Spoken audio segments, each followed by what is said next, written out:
Okay, all good. Welcome back, everybody. It is now part 2 for the frickin' Bricky Warhammer 40k Fashions Explained. It's time to get heretical because this is the episode about Chaos and the Xenos, which I know a lot less about than I do the Imperium. So this is going to be a lot less trivia interjections and more me probably just laughing my ass off at Bricky, to be totally honest. We'll see how it goes. We will see how it goes. So, it's also like midnight. So we're going to see how this goes for me and see how long it takes, because this video is like an hour long. Oh god, I'm worried. Hey all, this is part 2 in a 2-part series on the Warhammer races. If you haven't seen part 1 yet, we do the Imperium of Man. You can check that out in the description, and I would highly recommend you watch that to get context for this episode. If you already have, go ahead. I seriously hope to god that my freaking heater isn't... I'm going to turn that off.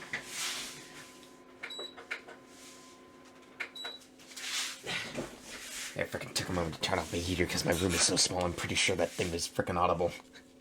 Go ahead and keep on watching. So after an entire episode of nothing but humans, we can now talk about chaos, which involves humans again, but a little bit less. We also got demons and shit.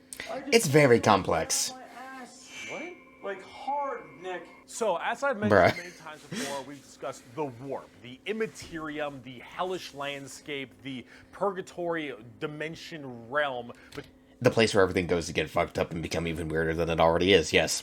between the material realm of our existence. Now, in the warp, it's terrifying, horrible. There are demons everywhere. It sucks. Crazy. Even All more, your mind, somehow. Thoughts and emotions get projected there. It is both formless and empty. It is vast and tiny. It obeys the laws of time and physics while simultaneously does absolutely nothing of the sort. It is a hodgepodge. Culmination of just unknowable, eldritch, horrifying shit. Yeah, the warp in full detail is very much a mess. It's cool, but god, is it messy and is it horrifying? And oh hey, let's see if I can Okay, I'm looking at the Chaos Marines we got in the corner. I know on the bottom left, I know that's Armin, and I forget. I think those are just generic Chaos Marines, actually. I don't know. There are 4 gods that permeate in chaos and the warp. These are the 4 major chaos gods. And if we wish to learn about chaos, we need to learn about each and every single one of these chaos Because they're the foundations for all this nonsense. And he is the easiest. Blood for the blood god, skulls for the skull stone. That is all that needs to be said about Khorne, to be honest. That is a metal as fuck picture of him, though. Khorne is your classic Satan. He is all about anger, murder, fighting, blood, guts, death. You ever heard the term blood for the blood god, skulls for the skull throne? That's Khorne. The whole idea is that he is all about the fury and strength of battle. He doesn't care where blood comes from, so long as blood is flowing. He wants to fight and murder and carnage and slaughter and death, death, death, death, death. That is Khorne. Very simple to understand. The irony with Khorne is, I think I remember seeing it with the Primarchs and the Space Marines that turned traitor. I think Khorne was actually very annoyed he didn't get Sanguinius, because Sanguinius is like his whole shit with the frickin' Red Thirst and the Black Rage and all that stuff with his Marines. Granted, there's the Dornian Heresy where they did go Khorne, so, you know, that's a fanon thing. Interesting thing about the Chaos Gods, though, to say, and I'll say it here to get it out of the way, is that while they do primarily represent, like, negative aspects of their overall theme, I guess we could say, they also kind of inversely represent the positives, too. So for example, while Khorne is definitely skulls for the skeleton and blood for the blood god, he's also an honorable warrior who's not the kind who's gonna, you know, stab you in the back. Nah, he values an honorable fight just as long as it's, you know, violent and blood is flowing and doing what it will. And then we have Tzeentch. Next up, you have Tzeentch, and Tzeentch is the god of change. However, the god of change, it permeates in so many different other ways. He's the most eldritch of... When they say, yeah, Tzeentch is complicated. All the demon gods. He has this weird way to always be plucking at the strings of the universe. He's always conniving and scheming and doing his best to cause as much little bullshit as he can. Tzeentch is unknowable. Everything that makes sense, he will and won't do. Every future and setting and every type of destiny or fate is all foretold and also changeable. It is set in stone while also completely random. He knows what everything is going to happen and also that none of it's going to happen. You would ask Tzeentch a question. That question leads to 3 more questions, and those questions lead to the heat death of the universe, which asks 4 answers to those questions. And then he thinks to himself, what are questions even really? And are you even asking questions, or are you simply giving paths to answers and other horse shit? Tzeentch's character in a nutshell. If you've ever watched Text-to-Speech Device, they roll with this concept and just make Tzeentch absolutely mad off his bonkers. It's really funny. But, you know, to contrast it to what I said with Khorne as well, where Tzeentch is also this, he's also about progress and things continuing on and, you know, not stagnating and, ironically enough, hope. Hope that things can always get better when they're at their worst. Which is ironic, though. The Chaos Gods, unfortunately, all represent primarily the worst aspects of their particular quadrant of the psyche, which is obviously bad for everybody. Tzeentch is just, I'm gonna fuck with stuff. He is yes and he is no. He is the understanding and he is complexity. He is unknowable.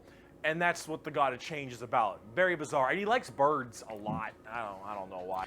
Yeah, the Tzeentch demons are very bird-like in appearance. Their models are pretty cool, though, but God, they've got to be complicated as hell to paint.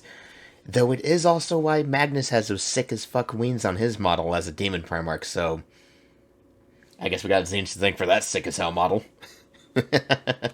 Next up, we got Papa Nurgle.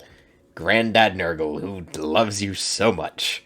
Stinky Grandpa Nurgle.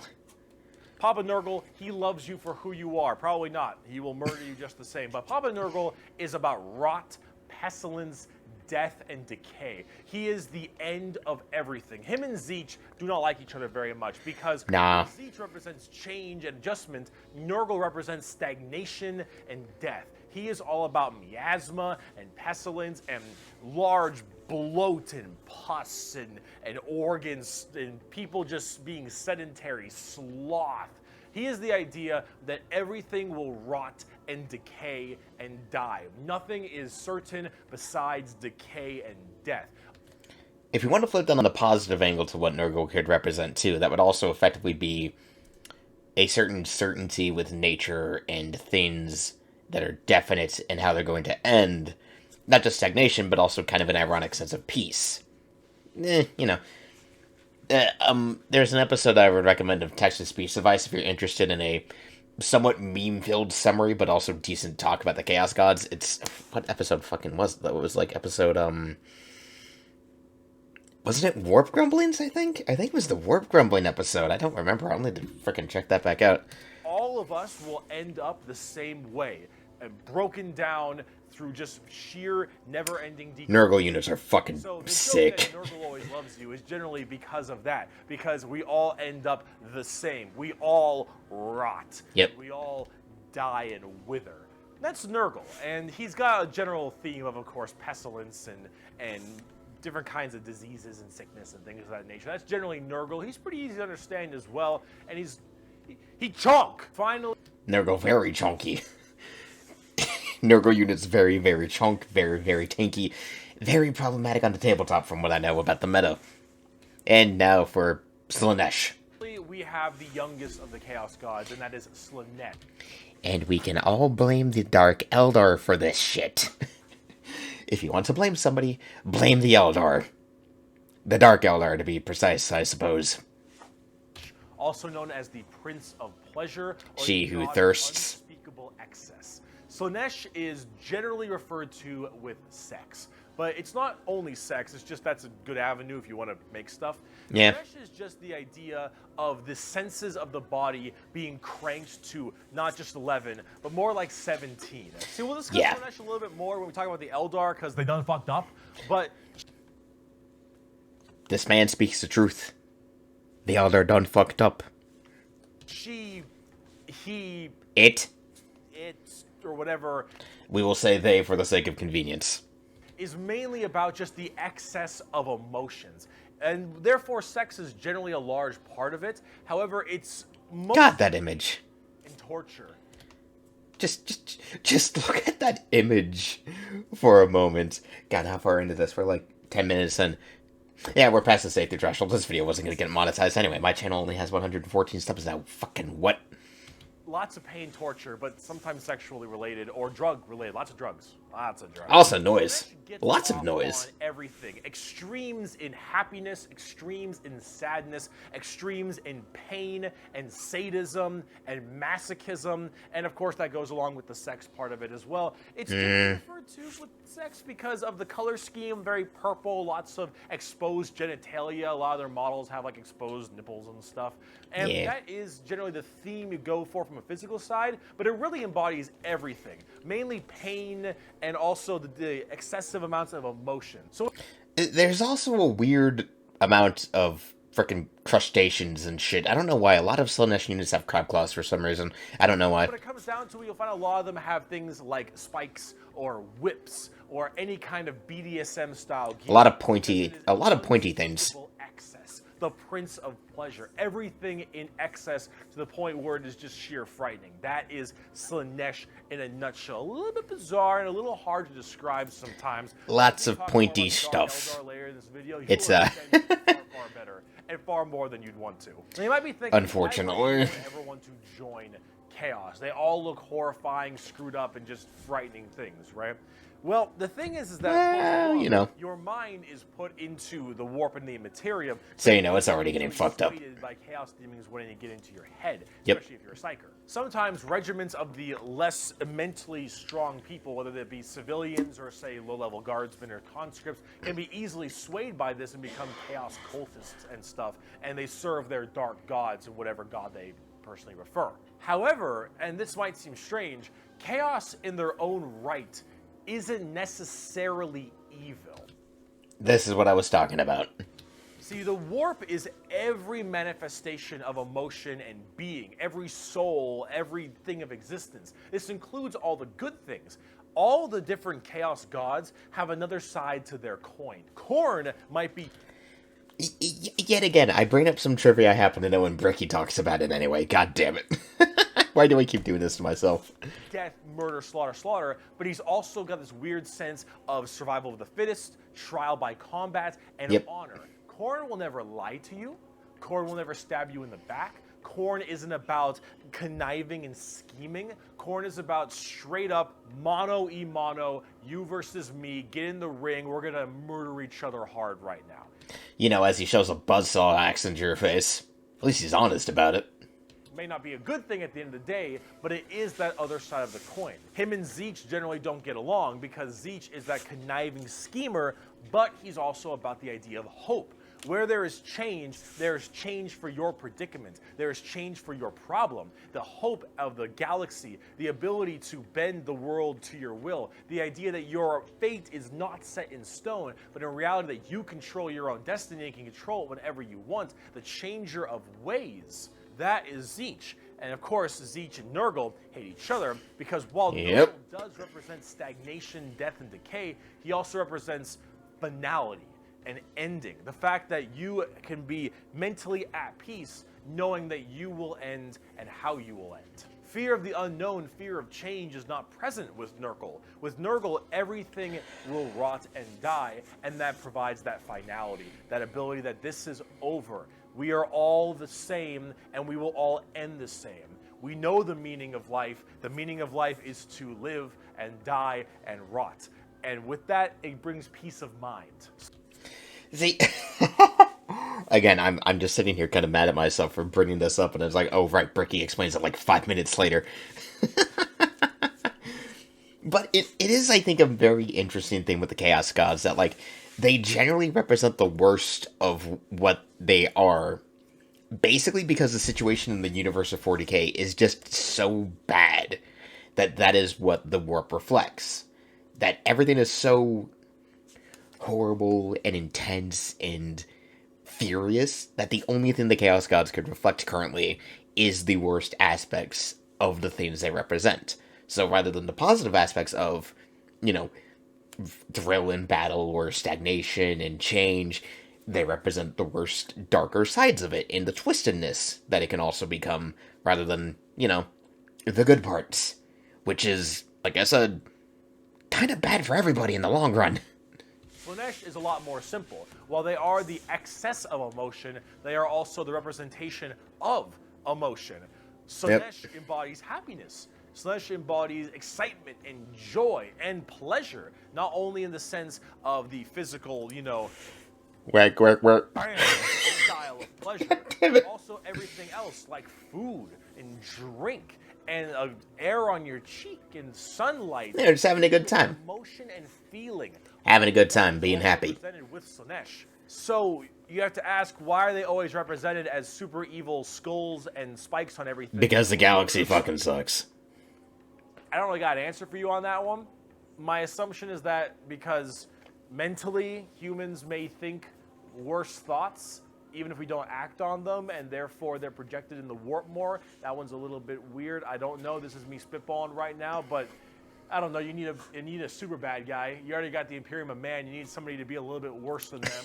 So you got the chaos. Who cares? I just want to buy like a bird magician. Look at him. So cool. So. Again, I want to say, I'm gonna go back to that. Hold up. Honestly. Just look at this thing. It's so cool, but also all the details, the ridges, the feathers, all that stuff.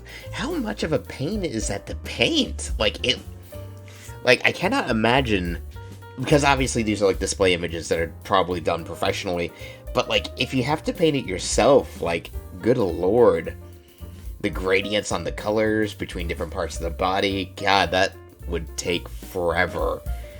And I say this as a guy who only ever straight builds the Gunpla he gets and never paints them and shit like that. And, oh god. This is why I don't buy Warhammer 40k models. See, who cares? I just want to buy like a bird magician. Look at him. So cool. So combined. The models are cool though. On the tabletop, Chaos Demons are generally very melee based. They run in, go really hard. You have lots of summoning and conjuring, tons of spells. Generally a little bit frail, but they have special saves to make them. I mean, they're also giant demons and smaller demons. You got hordes of little boys and tons of big guys. Demons are, as they see, demons. Nurgle is slow. They're so cool, man. Their models are just so cool too. Look at these things. They're just. God, the detail scares me though. I look at these models and the amount of detail on them terrifies me for the concept of painting them. Props to the people who do this as a hobby or professionally. God damn. Super scary in melee. You've got Zeech, who are far more into Seikers and spellcasting, and then Slaanesh, who's all melee, really, really, really fast. Get in there and rip them up. In lots of hordes of tons of melee and pain damage. Rip and tear until it's done. Overall, the demons are a huge part of 40k and a massive threat to almost every single faction, with the exception of a couple. However, it depends. The part about demons is also transferred into the other 9 Primarchs we didn't talk about, which are the Chaos Space Marines. Okay. I'm gonna let this go for a bit, because I'm pretty sure that, with the Astartes and the other bit, we can probably just kind of skip over this, because let's see what, I'm 20 minutes in, we're barely past the first segment. Let's skim this a bit. Yeah, we're not gonna get a whole lot out of this.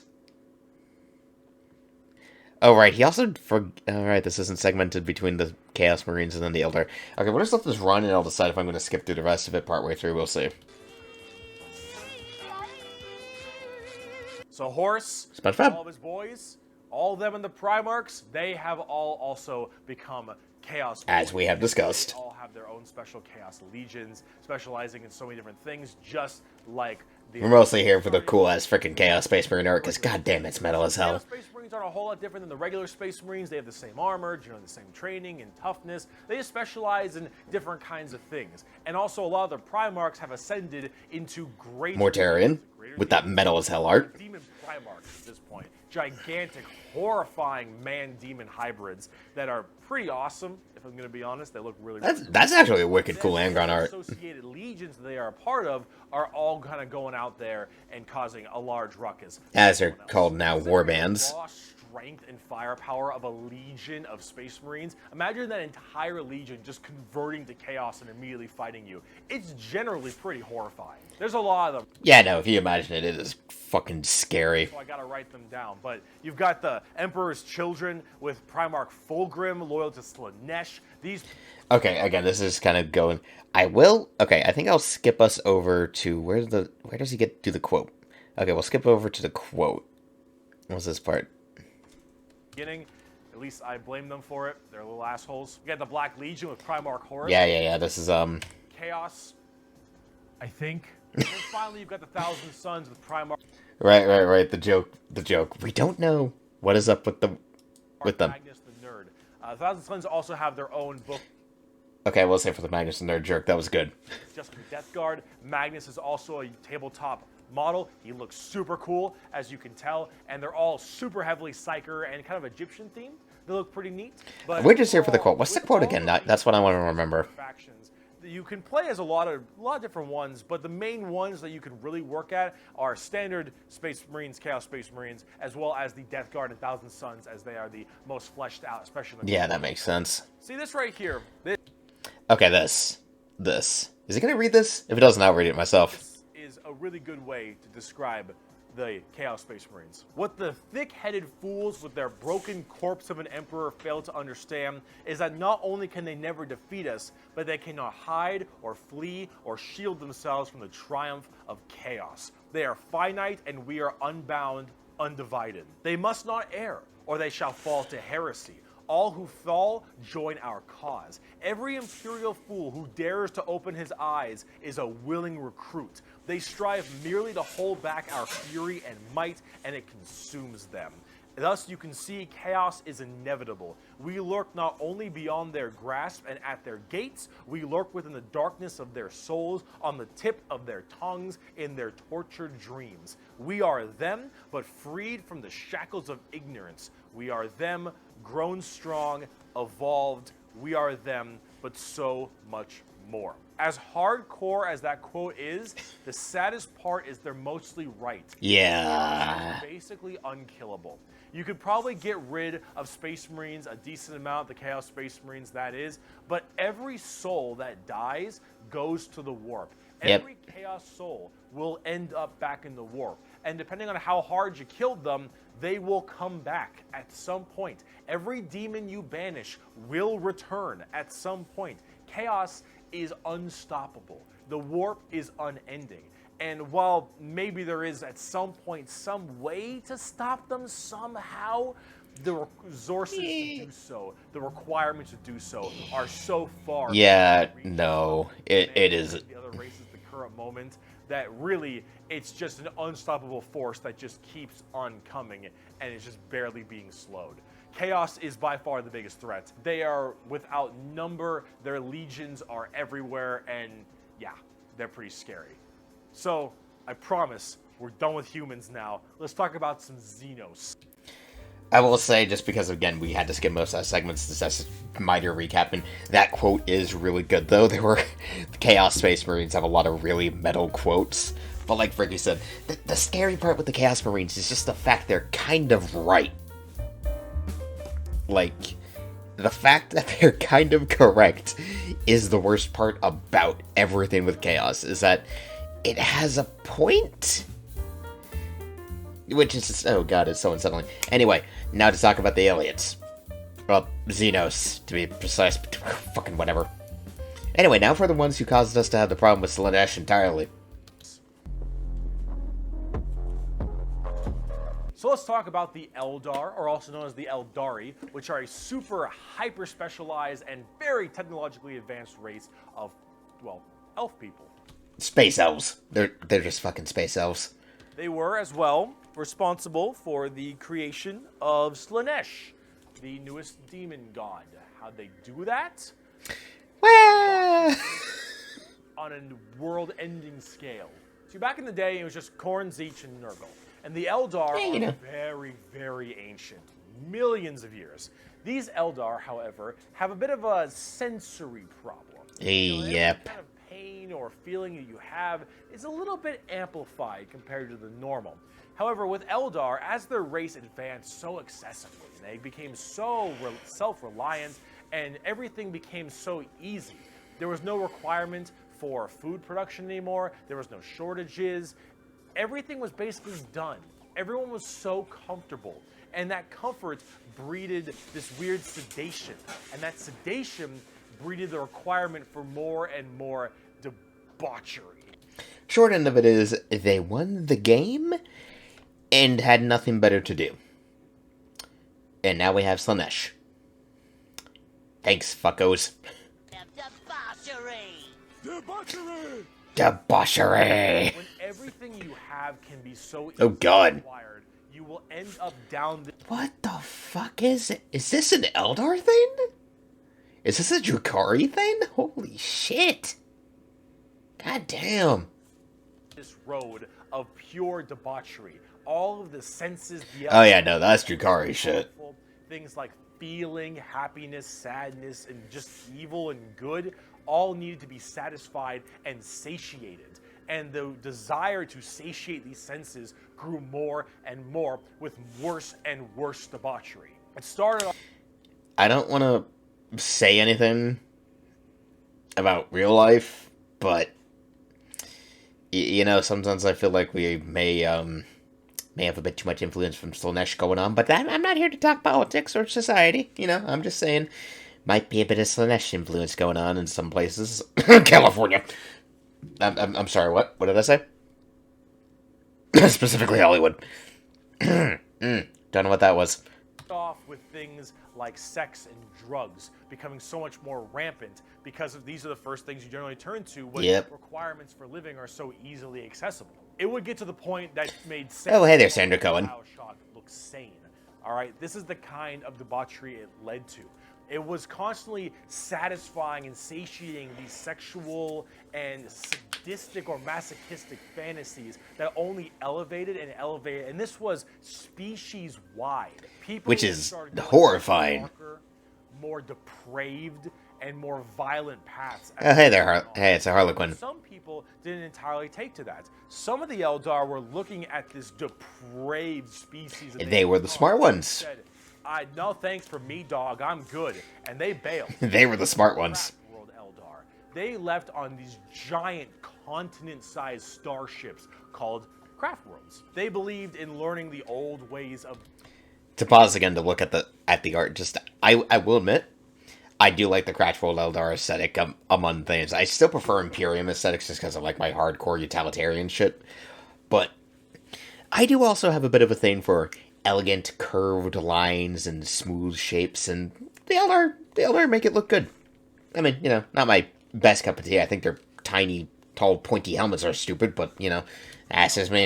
And pushing away from this depravity and debauchery and going back to their main roots. How far in are we? They would segment themselves. Yeah, about 20 minutes. Giant craft world. They look really cool. In the outer reaches of space. They even had this thing called the Webway. Remember what we mentioned about warp travel with the Imperium? Well, the Eldar had something way safer called the Webway. Oh yeah, it was way better. Webway is actually like a pocket dimension kind of thing.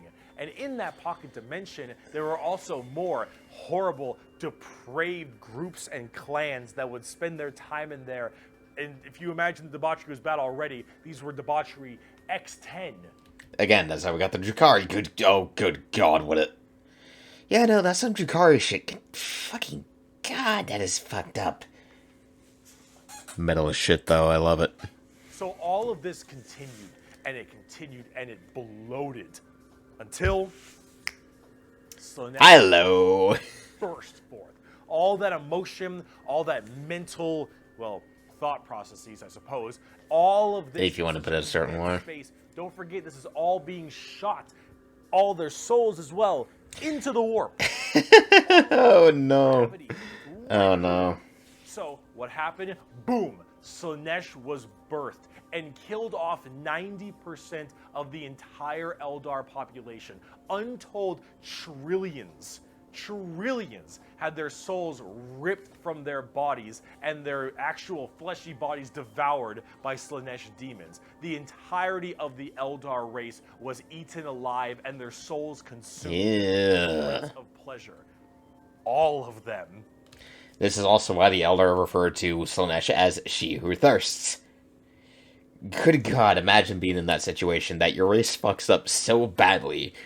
You spawn a new Chaos God who takes your souls, one and all, when you die, and you cannot avoid it. Unless you try something. Eldar have recently been trying to birth a new Death God, but, you know, this video was made way before that was even in the lore. Whatever. Got fucked up. It was so bad. Very that fucked it up. literally ripped a warp hole into the fabric of the Imperium called the Eye of Terror. That's Right, that's where the Eye of Terror came from. The Eldar fucked up so badly when Slaanesh was born, it just ripped a hole into the frickin' galaxy. That's where it came from. Right. I'm having bad flashbacks of Cadia. literally this like quasi horrifying gateway portal from the Materium and the Immaterium right next to Cadia. The real OGs salute to Cadia. Cadia stands! And it is horrifying. So this Slaanesh, also known as She Who Thirsts, She, her thirst, aka Hordeon Maid. Oh god, especially in text-to-speech device. slaughtered the entire population except for a couple. Those in the craft worlds were actually not affected by this as they were so far in the reaches of the galaxy. Yeah, they got safe. Crazy crack that birth of Slaanesh only affected the ones in the center. So Yeah, they got lucky. Craft world Eldar were able to escape, but Slaanesh Slash zoned in. sights on them. Oh yeah. Every time an Eldar will die, their soul doesn't just pass into the warp naturally. No. Slaanesh, craft world or not. What about those people in the webway? Well, Oh, the Jukari? imagine that giant The crazy ones? but they were only able to just barely get a grasp onto you. Slaanesh was just barely able to hold on.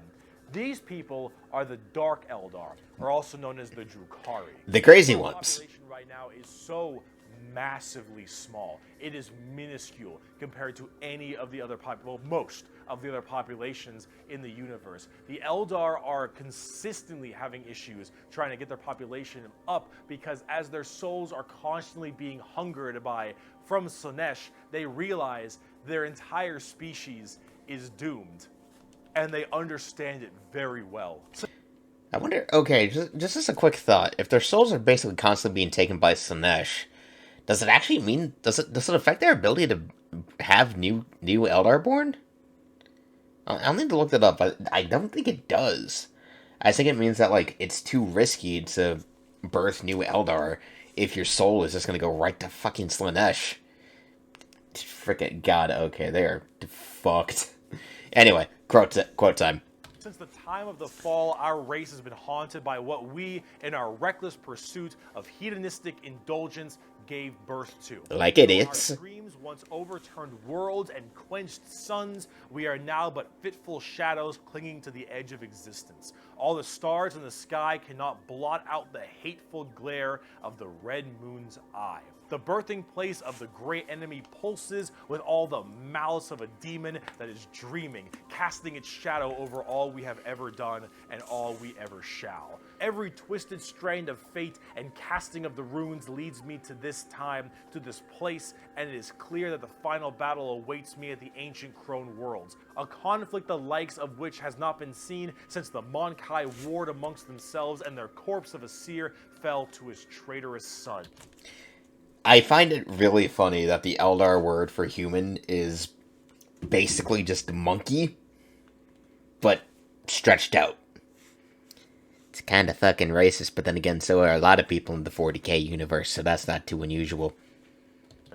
Is coming, and all my steps lead towards it, no matter that I walk other paths. I see the stars stained red with the blood of the Monkai, and though their wars do not concern me, I would gladly let them destroy one another.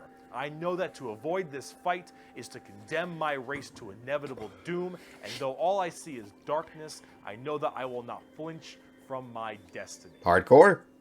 And now let's talk about cute plastic models. The first playable race we have for the Eldar are the Metroid Prime music. Good shit. Earlier, and each of them have their own kind of craft world, almost like a Space Marine Legion. Each craft world is in itself its own special kind of group. And the Eldar themselves are very fast and reliable. Their ships are their vehicle designs are cool. A bit weak, but they're very in tune as Seikers. Tons of Seikers across the entire Eldar population. Makes sense. And their weaponry and abilities are fast and extremely hard-hitting, but of course rather fragile. If you play Dawn of War 1 specifically, they're also a menace if they get their webway up, because it basically just gives them full-on map control. It's freaking terrifying to deal with. Understanding an Eldar's brain is an exercise in futility. They are all over the place in confusion and trickery on a whole galactic scale. They fight. That'd make them horrifying to fight. And Eldar, in their own right, really rely on this to keep their species alive.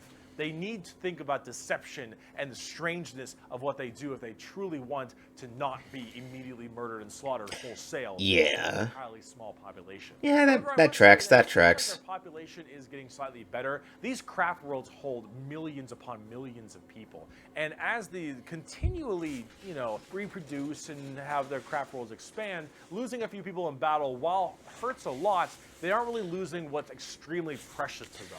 It's not like every single death means the death of their species. They're kind of on the upturn a little bit.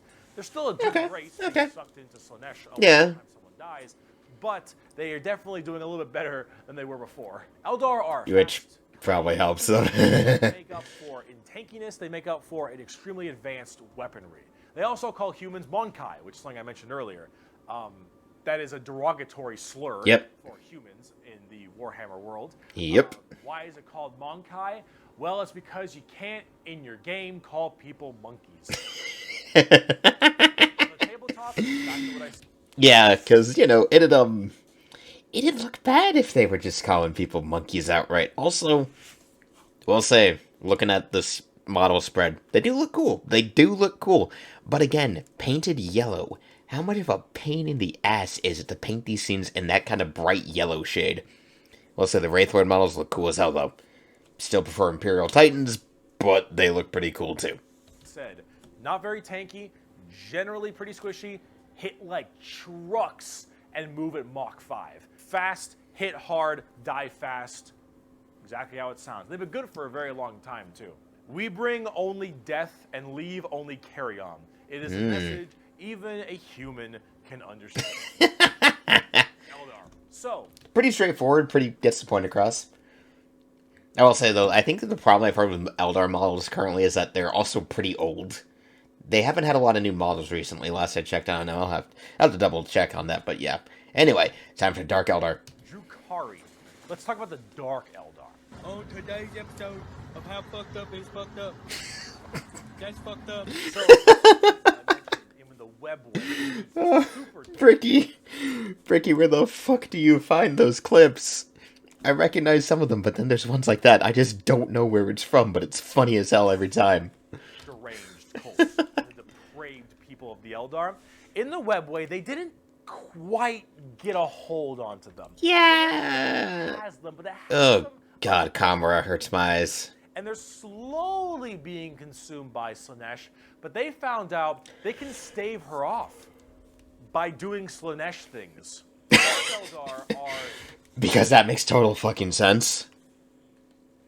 I guess if it works for them, no room to complain. No, actually, there's a lot of room to complain. The Drukhari kind of suck to deal with if you have to be them or fight them. Honestly, just being around the Drukhari sucks. For everybody. By far, the worst, most horrifying, disgusting, depraved, and brutal race in all of Warhammer 40k. These are entirely a group of people whose full purpose to save their species from extinction, to go into planets, raid them, and take as many slaves as they possibly can to torture them for 1, 5, 10, 20, a million years, because that torture will keep them from dying. They look very BDSM style. Yeah. They definitely have a lot more... A lot of fetishist stuff going on here. Kind of leathery black look to them. But let's say you are an upstanding Imperial citizen. Oh no. Living life on a regular planet. You get invaded by the Necrons. The Necrons We'll talk about shoot them. you with a deatomizer, and you will be destroyed in a millisecond, and that's it. Okay. Not the worst way to go. No. You are invaded by Chaos Marines. Or Yeah, this is gonna be a worse. bolter shot to the head or a chain sword across your stomach. Pretty painful. Cut in half. Painful, but not the worst. At least it's quick. Arrive. They beat you to death. Hurts, but, you know, whatever. Tyranids, they eat you alive. Well, Rough. you know, at least it's rough, it's painful, but at least it's gonna be over quickly. Dark Eldar. The Dark Eldar. This is going to get a little graphic. I apologize. Warning right now, too. Also, sorry, YouTube. You pray you die. You don't. You are instead taken as a human slave. Your life will be endless work and agony, 24/7. They will make sure you can't not die, as your pain satisfies them. They will hook you up to all manner of torture devices. They will inject pain-based, directly into your nervous system. They will slowly run razor blades across your skin. They will fillet you and pull out your teeth and your fingernails one by one. They will remove your appendages and your skin and wait for it to grow back so they can do it again. They will murder and torture and use the R word, it rhymes with grape, your entire family in front of you and do the exact same thing to them. You yourself will also be rhymes with grape anywhere and everywhere. And this will occur for 20 years until you are no longer satisfying to them. And then you will be contorted, crushed, and twisted into some form of trophy. A fleshy trophy, or a ring, or a couch, or a TV stand, or perhaps a wonderful hat, while you are, of course, still alive and breathing. And you will become a moaning, fleshy trophy Thin. for eternity. And that is what happens when you are taken by the Dark Eldar. I don't have any comments, man. The Dark Eldar are just horrifying. Like, God, it is... They are not fun. They are the most depraved, most horrifying race in all of 40k. They look the part, and they do it so they all don't die. They are literally forced to do this, because if they don't, Slaanesha's grip will get harder, and they will have their souls pulled Innuendo obviously not intended there. away. So long as they keep doing this, Slaanesha's like, "You're doing good, man. You're doing solid. You keep that shit up, you elf-eared bastards." That's Dark Eldar. Sorry. They are horrible. On the tabletop, they're actually kind of like Eldar, but more extreme. They are even squishier than the Eldar, but they hit generally even harder. Fast attacks, skirmishers, really quick, speedy, like get around them, do a lot of damage, get away kind of stuff. That's the most... Hit and run tactics. Look at the definition of grim dark in a dictionary. You'll find a picture of the Dark Eldar. Yep. And Sev from Republic Commando. Republic Commando is a good-ass game. I should play that on stream. I have it. Quote from Mr. Vecht. Ah, yes, Vex, the Lord of Kamara. God, that dude is twisted as fuck. We are the lords of despair, masters of terror. Dread and agony are our meat and wine, and they are plentiful indeed. Let's talk about the Harlequins. Okay, before we talk about Harlequins, I will say real quick, I do actually have a buddy who bought a box set of 40k models recently, and they were Dark Eldar. I wished him luck in painting those bastards, because holy shit. Granted, at least it's not the Harlequins. Because look at the patterns. Imagine trying to paint that on a model that's like an inch tall. How the fuck? Clowns. What's the matter, Andy? Don't you want to have some fun? The Harlequins are a bizarre race of Eldar. They're Yeah, demonic yeah. clown performers. They're like a weird mix of Sander Cohen from BioShock and Jin from League of Legends, but in a more clown theme. They're artists of death and perfecters of their craft. They do not belong to Craft Worlds or any of the weird Drukhari people. Nah, they follow Segrak. Black Library, which is this giant tome of never-ending knowledge deep in the heart of the Eldar webway, and also guarded by their god named Kegorok. Is that how it's said? Kegorok? I've heard Segorok, whatever. Pronunciation, so we'll say Kegorok. This dude is freaking, I mean, he's a mad jester god. What else did you expect? I believe is how you pronounce his name. He is the Maybe. laughing god. But Maybe it's Kegorok, maybe it's Segorok, who knows? And these are the Harlequins, the Harlequin clowns. These are Eldar clowns, okay? So imagine the things that an Eldar, these depraved individuals, would find funny. And this is the god of... Yeah. It's a horror clown. These are gods of horror for us normal people. For them, they're like, oh, it's so funny. They're all dying horribly. Honk, honk. They're very bizarre and difficult to describe. They've escaped the ruinous powers of Slaanesh somehow, but their main thing is guarding that black library. I mean, maybe it has to do with the fact, they're overseen directly by the Laughing God, but who the fuck knows at this point, honestly? The Harlequins just... are? demon clown performers. They're barely any models on the tabletop. Again, I'm going to point out, look at these things. Look at these models. Now imagine having to paint that. I wish that pain on nobody. And I applaud the people who are brave enough to do it. They're good in melee. They're demon clowns. They don't got a lot to do. Sure. Not a lot to talk about. It is too easy for an Eldar to embrace the obscene virtues of chaos. For Slaanesh is nothing more than a manifestation of the Eldar mind in its most wild and unconstrained form. Human morality is meaningless to the Eldar, and to the dark side of the Eldar mind, all life is to be expended at a whim. Cruelty and generosity are but the impulse of a moment. I'm not going to point out the spelling error because obviously, as you can see, the Bricky spell check caught it too. Beauty and sensuality are virtues that can be expressed in bloodshed just as easily as in song. To an unfettered Eldar mind, there is neither sanity nor madness, but merely a wave of perfect existence fulfilled by its own savage momentum. I mean, if it works. Strange. Harlequins, Drukhari, Eldar, they are an anomaly that make humans seem completely easy to understand in comparison. They range from rekindling their civilization to horrifying murder and also clowns. They're all over the place, but honestly, they represent quite well and are rather interesting, especially with the whole Slaanesh murdering everyone bit. So, yeah, Eldar. Now. And time for the Neds, which are their own special brand of godforsakenly horrifying.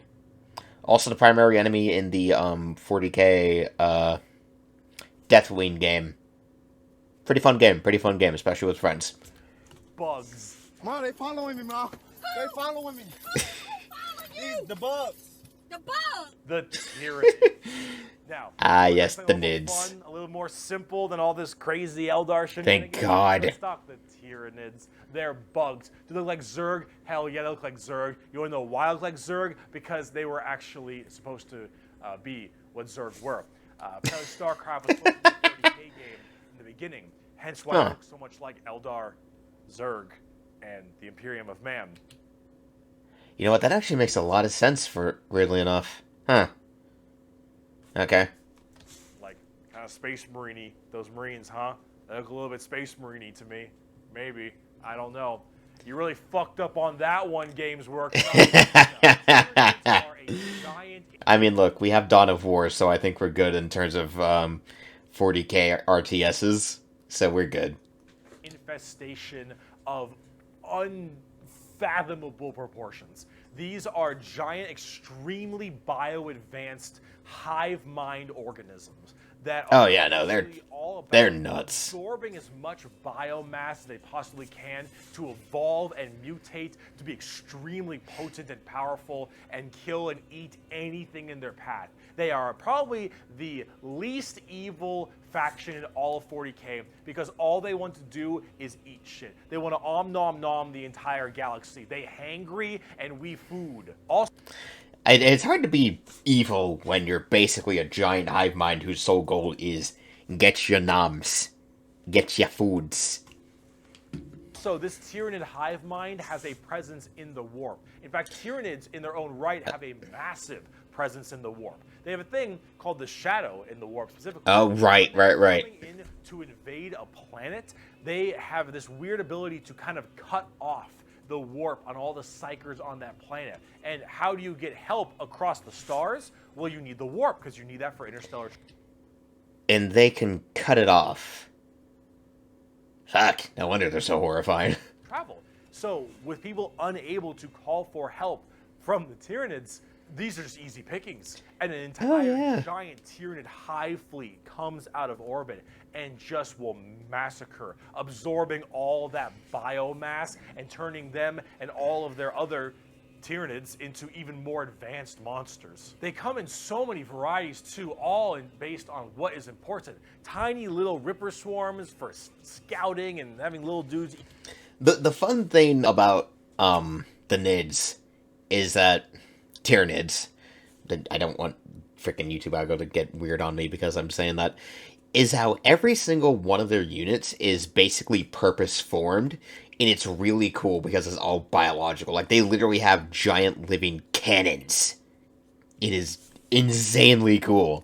People up to the Hormigons, Termagants, and Gene Stealers, all the way to the Hive Guard and the Exocrines and the Swarm Lord, to Hive Tyrants. Jeez, they look so fucking metal. Even something as crazy as the Hierophant Bio Titan.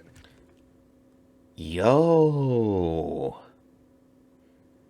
And the Tyranids are going to be the main enemy in the new Space Marine game. Boy, if we don't fight one of these things, if we do not fight one of these things in the Space Marines 2, I'm going to be mad. Okay, realistically, it's probably not going to happen, but a man can fucking dream. The Tyranids come in all forms and sizes depending on what they require. They are extremely good at anti-biological weaponry. There is no way you can plague them or blight them. Oh yeah, no, they'll just evolve out of it. Strong armor, carapaces and such. Tyranids are nigh perfect organisms and are pretty spooky when it comes down to how they handle all of their genetic material. Keep feeding them, they'll keep evolving. They keep on creating new horrifying organisms to spread across the galaxy. And you want to know the most terrifying part of what is it, Bricky? We might be surrounded. There have been... Oh yeah, oh yeah, oh yeah, this shit. Oh no. Right. The hive fleets. Oh no. Around 6 or 7 Tyranid hive fleets. Behemoth, Kronos, all these different kinds of hive fleets. And they've all arrived in the galaxy from different points. Different sections of the Milky Way galaxy have had different Tyranids come through. And that is horrifying. Because as far as we know, we could just be surrounded on all sides. Yeah. Oh no. Oh god, I actually did genuinely forget this part. That no. The fact that the Tyranid fleets are just coming in from these different directions like the map shows. Here's my question. Where the fuck did they come from? And what else did they eat before they got here? I think that's the part about the Tyranids that scares me the most. It's like, they are not only coming in from different directions, which implies these fleets are which tells me these fleets are completely independent of each other in terms of how they got here, where they came from, and how they developed. So it just begs the question, what the fuck did they already consume before they got to the Milky Way? Oh god, I'm not gonna sleep well tonight, am I? By Tyranids. The only reason you may not hear a whole lot about Tyranids is because it's a little bit hard to have a bunch of story off of one hive mind genocidal monsters. All these giant bugs swarming in, killing and eating everybody and evolving. Oh, I mean, as cool as there are, there's some cool characters. Oh, hi there, Tyranid Hive Fleet Grasp Thinny. Have a whole bunch of major character-based stories around them. As awesome as they are, they're simple. They want to eat you. They want to eat you and absorb your biomass. They are simple bugs. If you want something a little more complex, talk gene stealer cults. These guys. I get around faster than walking, and wherever I need a seat, I can just sit on my balls. Gene stealer cults are a special What? brand of tyranny. Oh, right, that was South Park. Slowly infect themselves into different kinds of society, and by infecting them, they can rise up to where they all pray and believe in these regular humans, pray and believe into their tyrannid hive mind gods. And these brood lords, and I think they're called patriarchs, all can turn an entire world all based into gene stealers. And these are called gene stealers. Yeah. The entire hive world of the Imperium can be turned into nothing but servants of the Tyranid masters just by infecting them and screwing Oh, them. no. They also have this cool, like, Mad Max look, which is really neat. They are definitely one of the bigger threats to the Imperium besides Chaos. I keep saying biggest threat to the Imperium. They're up there, though, because you, dingus, stepped on a bug in middle school. There is a Hey, don't look at me. Imperium. With each decade, it advances deeper, leaving drained, dead worlds in its wake. This horror, this abomination, has thought and purpose that functions on an unimaginable galactic scale, and all we can do is to try to stop the swarms of bioengineered monsters it unleashes upon us by instinct. We have given the horror a name to salvage our fears. We call it the Tyranid race. But if it is aware of us, it must know us as nothing but prey. Tyranids, they're cool. But are they as cool as the orcs? My boys. Before we get to my boys, the orcs, these lovely, lovely gits, let's just linger a bit on the horrifying nature of the Tyranids a bit. They are, oh good god, pretty good things if you want to write just a full-on freaking horror story. But just imagine being a hiver in your city, just slowly rotting from the inside out as this gene stealer cult expands and just takes over the entire thing. Good god. Anyway, it's time to crump some gits. Every screen's gone red. That means I'm Orcs, orcs, orcs, orcs, orcs, orcs, orcs, orcs. Orcs. Fucking love orcs. So, yes, the green monsters. God, I love these bastards too. These orcs, they are in fact a race in 40k. The orcs are as exactly what you expect them. They have archaic weapons, they're big boys, they have axes, and they have got big old teeth, and they want to kill everything, and there are... Bricky, gotta say it right. It's teeth, shooters, bloods, stompas. I can't do a Cockney accent to save my goddamn life. so many of them. Oh yeah, no, it's ridiculous. Over the entire galaxies that can't stop murdering each other. Orcs are so cool. Orcs... They're so fun, and their factions are... Look at these guys! They're fucking pirates! They're freaking space orc pirates! Made out of scrap metal and everything. It's so cool! don't have philosophy. Orcs don't have... No, they just kill. Crisis. What matters is who's the biggest orc. You listen to that guy, because he's the biggest orc. He the biggest orc. He crumped the most gits. He got the biggest teeth. He got the biggest shooter. I'm not even saying it right. Not even saying it right, but still. Big orc knows best. You win through the power of imagination. Of all the races I have battled throughout the galaxy, the orc is the hardest to comprehend. They wage war with machines that should not work, care little for strategic gains, and are just as likely to slaughter each other as the enemy. How does one battle an enemy that defies all logic? As an orc, you're enjoying life. You're enjoying the life you're given. Your whole life and job and purpose is to get up and beat each other to death because you can. Again, crump some git. The orcs are the only people having fun in 40k. Which says a lot about 40k. The orcs are really funny, though. They're also hilarious in Dawn of War, which is fucking fantastic. The biggest orc is the man who understands everything. He the boss.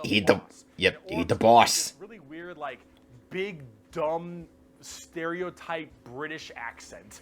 Well, it's because they're based on Cockney football hooligans, so yeah, that's their general, theme. Which is just hilarious to me. It is. Those are orcs. You fight. Look at these things. The whole purpose is to fight. fight. You wage war because you want to wage war. You got your boss over there, and you better listen to the boss, because if you don't listen to the boss will squish you and make you an example for The boss will crump ya. And then you can't fight because orc dead. And orc dead can't fight because the orc dead. Orcs, they scrap. I love their aesthetic so much. It's so messy. And because they believe, they have the mental imagination that that machine will run, it'll run. If that machine's out of gas, you're driving that machine with your... No, now it has gas. The biggest orc is behind the wheel, and you run out of gas, some orc behind you like, oh, Zog, we're out of gas. And the big orc is like, no, we're not. I filled the fucking gas tank up earlier. And all the other orcs are like, oh, yeah, you did do that. And then you turn the fucking mech back on, and it works again.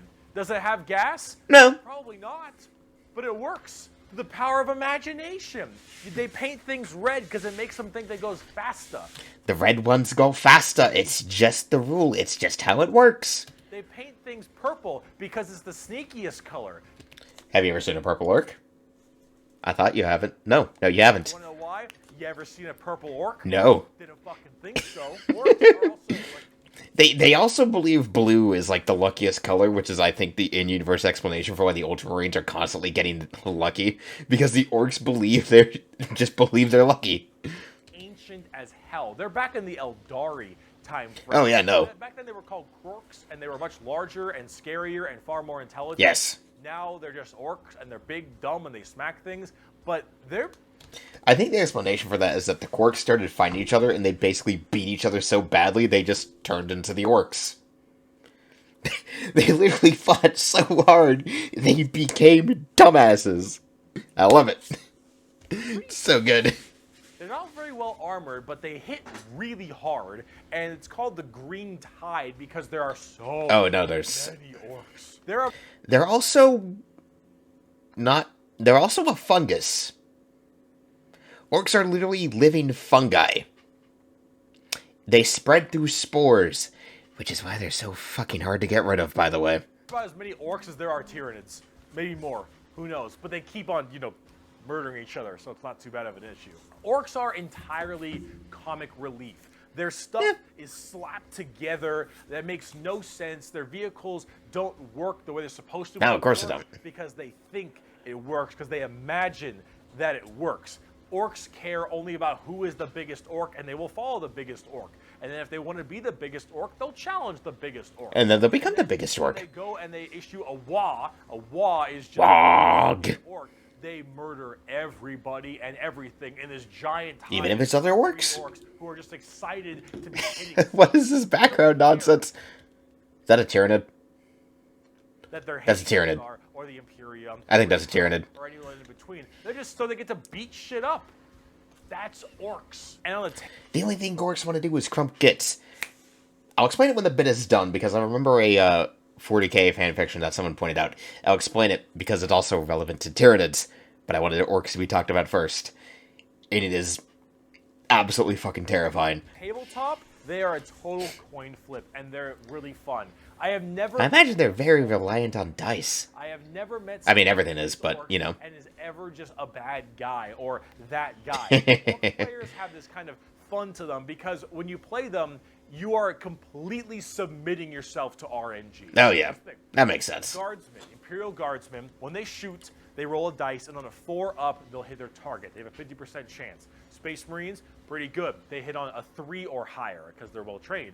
Adeptus Custodians, they hit on 2s, because they're super well-trained. Oh, jeez. They hit on a 5 or higher. Oh, no! Oh, no. Oh, God. How many dice you gotta use as orcs, then? If they hit on a 5 or 6. Oh, jeez. If they roll a 6, they get to make another shot. Oh. With anything. Oh. The dinkiest pistol to the biggest rocket launcher. It doesn't matter. Half of their stuff will blow up on a whim. One of their medics, if you roll a 1 to heal someone, you fuck up your surgery and you just kill an orc. They're so wacky and silly. But the thing is if you roll well, you roll high, and you keep rolling high, it's going to be crush oh. people. And if you don't, you lose. I mean, that's what you get when you play orcs. That's what happens. That's just being fun. You're just here to be funny. You can't be a salty bitch when you play orcs because things won't go your way. Yeah. It's the roll of the dice. You're playing a dice game. But if you're gonna have fun and you want to be stupid and you want to be silly, you're gonna play some damn orcs. But on the opposite. Hello, Necrons. Okay, we're almost done here. We got like 2 more races to go through. But before we get to the Necron boys, I do want to talk about it. I forget the title of the 40k fanfiction in particular, but it's like it's about basically the universe going more to hell than it already was. It's freaking insane. But basically, what happens in this fanfiction, this story, I forget the title. Someone I know in Discord told me about it. Basically, the orcs and the Tyranids got into a massive fight with each other. And I don't think I need to explain more behind that. Try to imagine Tyranids with orc genetics making them evolve. And imagine how terrifying that would be. This thing is called the Great Devourer. And I don't think I need to elaborate on why that would be the case. When someone decides they're going to make 40k even more grimdark, good lord, this person decided to go hard. And I applaud it. Anyway, time to talk about the people who the Thousand Sons need to send a cease and desist to. That's the side of the fun part of this. Let's talk about the Necrons. Doom music. The Necrons are spooky, scary skeletons and very grimdark again.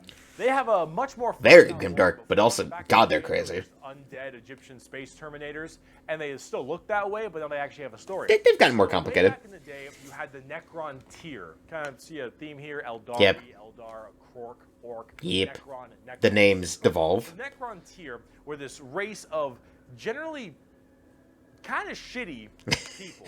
Very shitty. Personally shitty because their lives were awful. They were ill-fated to a horrible existence of like radiation and a terrible planet they lived on, and everything just really sucked. Being a Necron was just really depressing. They really were looking for immortality. They were extremely reliant on the hope that they would eventually find the key to living forever and just stave off this horrible nature that they were thrust upon them, and therefore they could become the most dominant race in the galaxy.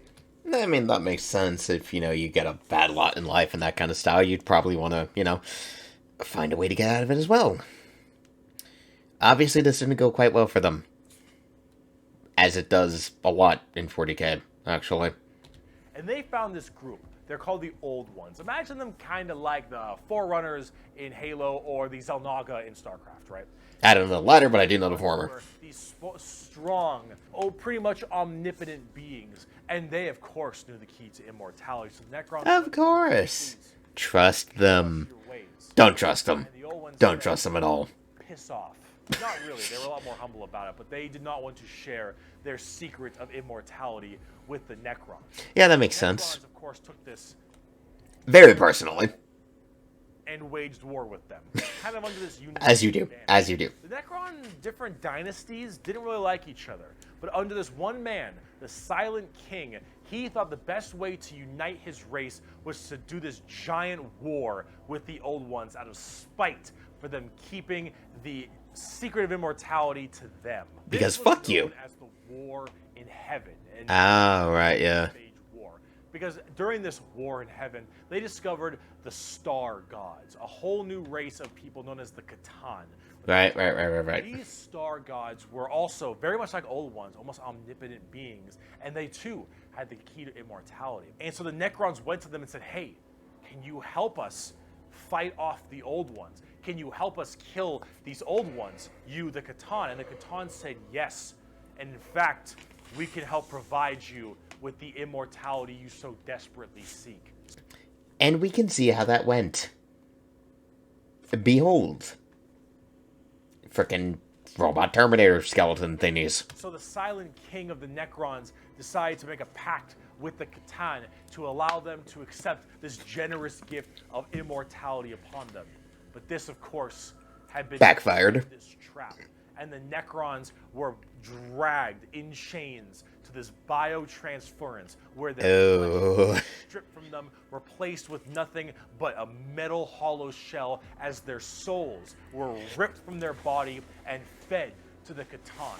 And the Catan fattened up. They got chonk on the souls of the Necrons. Chunker. As this was their plan all along, they consumed the flesh and souls of the Necron tier and turned them all into unwilling robotic slaves just to serve their will. Oh, Then, boy. The new founded Necron army, they pointed their guns at the old ones, and the Catan continued their domination of the stars and their genocide, complete and full genocide of these old ones. Okay, to finally break it up a bit, because I've been letting Bricky just talk for a little while here. My knowledge of this is pretty limited compared to, like, some of the other factions. It's going to be the same shit with the Tau, too. I barely know anything about the Tau, outside of memes and whatever was talked about in text-to-speech device. But I do remember the text-to-speech device episode that covered kind of the backstory of this, and it's like, yeah, the old ones were portrayed as these giant, fat frog people, and honestly, they were assholes who probably deserved what came to them. But god, did the Necron tier get screwed over. And then they decided to basically shove the Catan into Pokeballs. I mean, not actual Pokeballs, but, like, same principle. Because get fucked for what you did. Does he talk about... Does he talk about the madman? The mad lad with the museum? And we'll see if he does. The old ones did their best to stave it off. They even created other races, the Eldari and the Orcs. Oh, yep. To try to fight off horrified Necrons Right. ton above them. But there was absolutely no possible chance for them. And the old ones were absolutely extinguished across the galaxy. Their entire race completely removed. Full on 100% genocide. However, during all this, the Catan, so just infatuated with their victory, started fighting each other for fun, for as it goes. small differences. Doesn't As it matter. goes. The Catan, with these overpowered people, they're going to eventually hit each other at Yeah, some point. yeah. And as they began just Good for everyone else, at least. fighting each other, the Eldari and the Orcs actually started pushing on the Catan's borders a little bit, giving them a little bit of a run for their money. And as this continued, this is when the Silent King, who retained his consciousness, decided to leap into action and start a full-scale revolt against their Catan masters. And this revolt was bloody, as the entire Necron army was surged off to destroy these star gods. They were able to, just after suffering horrendous losses, There's the Void Dragon. turn the tide of the war. And they took these Catan and they blasted them. Because as these star gods are unkillable, they were able to break them into thousands of shards and entrap them in giant stasis vaults.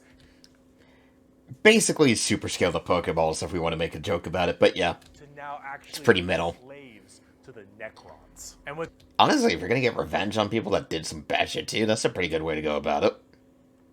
I mean, probably not the healthiest mechanism, but I mean, if it works. the Necrons having the entirety of their old gods enslaved to them, they realized that soon their race was about to be attacked by the overcoming new races, the Eldari. Because, of course. So what they did is they retreated into giant stasis tombs in order to preserve their energy and their strength for when one day they would be reawakened and they would be able to rule the galaxy that was rightfully theirs. And then some dingus Adeptus Mechanicus guy diddled the green console. Now the Necrons are back. Oh no. They see all these primitive races on their lawns, and they think, get the fuck off of it. The Necrons are back. Honestly, I think that is one of my favorite jokes about Necrons, is portraying them in humorous fashion as basically a bunch of cranky old people. It's really funny. Super advanced, and they are here to reclaim the galaxy that they so rightfully believe is theirs. Now, at tabletop, they're a lot like that. Tons of undead Egyptian skeleton robots that when they die, they just get right back up because they keep on reanimating. Hard to kill, tons of crazy stuff. You can use the Catan themselves as units to... That is a pretty cool... That's a cool model, but also, goddamn, that is chunky. ...fight with. Pretty cool. The Necrons are one of the three major events in 40k. The Horus Heresy, the Fall of the Eldar, and then their awakening. Necrons are all pretty substantial events. And the Necrons themselves are pretty dang cool as well. Here's a good quote from a wonderful Dawn of War game. Lucky yep. as long last you have found the tranquility of death. I was like you once, clinging to life and blind to the truth. When I uncovered the truth, I too shuddered and paled with fear. Deep in these catacombs, I was remade. Here, my brethren slumbered for eons while the living grew like weed. My Lord knew this day would come. He had plans for us all. We would purge this world once more. So come, poor victims of life. We will grant you tranquility in these crypts. Kronos will be a tomb world once more. Necrons, metal. Smug. Trazen the Infinite, especially. There we go. There we go. I was wondering if he was going to mention him. Trazen, Mr. Steal Your Shit. Little dickhead. But speaking of dickheads, I do want to talk about Trazen a little bit, because Trazen is fun. Again, Mr. Steal Your Shit. There is... Okay. To explain Trazen, this man basically has like an entire planet to himself that he's turned into a giant museum where he has collected people, artifacts, tools, you name it, he has it. If it's living, it's in a stasis field. I think he had like an entire chapter of Adeptus Astartes in there before too, like pre-chaos. I think it was Emperor's Children. I forget which one in particular. Someone in the comments remind me which frickin' faction of Space Marines it was that Trazen had, if you remember it too, because I forget which one it was in particular. But it was some faction of like Marines whose Legion turned Chaos, but before they did. But yeah, no, there's like an entire joke that Trazen just steals all your shit. There's a ongoing meme involving the Blood Raven, the Blood Ravens from the Dawn of War game, that because the Blood Ravens are known for in memes for stealing shit from other factions because of Dawn of War 2's mechanics, that basically the Blood Ravens and Trazen are basically constantly trying to steal everything from each other. At least as far as the meme goes. The bloody magpies. God, I love those bastards. But, Trazen, Mr. Frickin' Steal Your Girl. He's great, though. He's also a smug prick, but then again, a lot of people in 40k are smug pricks. However, speaking of dickheads, as Bricky said, smug pricks and dickheads. Last race. Let's talk the Tau. We made a fucking Wookiee. Yes. The communist weebs, as the jokes like to say, who shoot you from afar but suck in melee. The ships look cool, though. Exact formation of the Tau Empire is... Also, goddammit, the anime girl skirt. However, a long time ago, many thousands of years ago, in the 40k world that is, some Imperial navigation vessels were going around through different areas. Doing their thing. And they saw a primitive race, blue people, smacking each other with sticks and stones. And they thought, dumb Xenos race who gives... Let's give him guns. Then this giant warp storm nope. right in that major area, unable to be breached. Oh, shit. Then, once that warp storm 6,000 years later subsided, hello, those little sticks. Well, they decided to actually have no war of any kind and all just unite together under one flag of the Tau Empire. Oh, shit. And now they have gigantic starships and Gundam robots and lasers and railguns and mechs, and they are here to ruin your day for the greater... The greater good. That is generally the Tau Empire. They have this kind of feeling of this homogenous group. All species can go underneath the banner of the greater good. Hence why the joke is that they're communists. Greater good is their idea of the fundamental increase and help of all. In fact, they are most likely the most like the Covenant in Halo, where they have the overarching... I mean, just, being the who are actually kind of dicks and like to pull at strings a little bit, but then you have all these different races directly underneath them, and they all work together in this big group as this large, foreboding race that tries to spread their weirdly pseudo-religious influence across the galaxy. I was about to say they're not really cult-like, like the Covenant, but then it's like, oh wait, no. No, they absolutely are.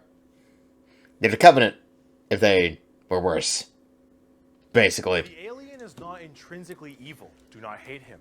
Pity him, his ignorance. Seek to understand his differences and equate him with his inadequacies.